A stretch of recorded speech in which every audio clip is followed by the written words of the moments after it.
Kita ke informasi mancanegara pemirsa. Sejumlah produsen asal Amerika mengalihkan pabrik mereka keluar Tiongkok dan mencoba mendekati negara lain yang punya hubungan lebih baik dengan pemerintah Amerika Serikat. Bagaimana peralihan ini bisa membantu negara-negara yang terdampak tren friendshoring? Selengkapnya dilaporkan oleh tim VOA.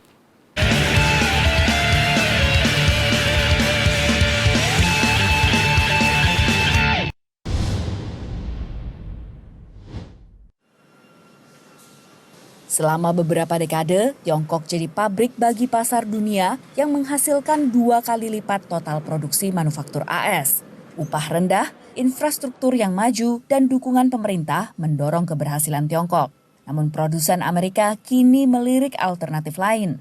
Now, the executives that I'm working with not only look at dollars and cents, but they're evaluating global risk, geopolitical risk, Terutama pasca macetnya rantai pasok selama pandemi COVID-19 yang diikuti kebijakan nol COVID di Tiongkok, serta ketegangan antara AS dan Tiongkok membuat sejumlah bisnis Amerika mempertimbangkan untuk bekerja sama dengan negara yang punya hubungan baik dengan AS. The U.S. is importing more from key partners like India and Vietnam and is less dependent on one single country, in this case China. Ini disebut friendshoring, pengalihan rute rantai pasok ke negara-negara yang dianggap lebih bersahabat atau beresiko rendah secara politik dan ekonomi guna meminimalisasi gangguan bisnis. Menurut data Bloomberg, sejumlah perusahaan pakaian Amerika Serikat yang sadar akan biaya produksi mulai keluar dari Tiongkok dan mengalihkan produksinya ke Bangladesh, Vietnam, dan juga Indonesia jauh sebelum ketegangan antara Tiongkok dan Amerika Serikat pada tahun 2017 lalu.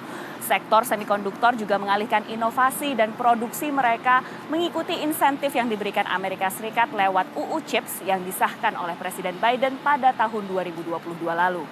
Namun tak semua negara siap menggantikan peran ekonomi Tiongkok. You may want to say, I want to make my supply chain more resilient, but where are you going to go?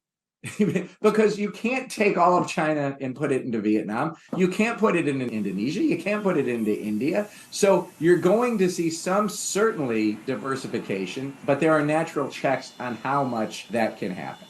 Sementara untuk Indonesia, pengamat mengingatkan akan pentingnya memperhatikan imbas friendshoring bagi rakyat Indonesia. Saya cenderung lebih mendorong Indonesia agar fix dengan apa yang dikehendaki, tetapi jelas goal yang akan dicapai.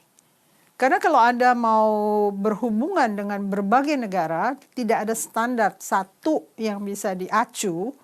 Orang harus masuk ke dalam keruwetan berbangsa kita yang tidak terlalu transparan, akan sulit untuk menciptakan investment, akan sulit untuk menciptakan employment. KTT Kerjasama Ekonomi Asia Pasifik atau APEC jadi ajang Amerika Serikat dan Tiongkok untuk menarik simpati negara-negara di kawasan, yaitu AS dengan kerangka ekonomi Indo-Pasifik atau IPEF dan Tiongkok dengan kemitraan ekonomi komprehensif regional atau RCEP.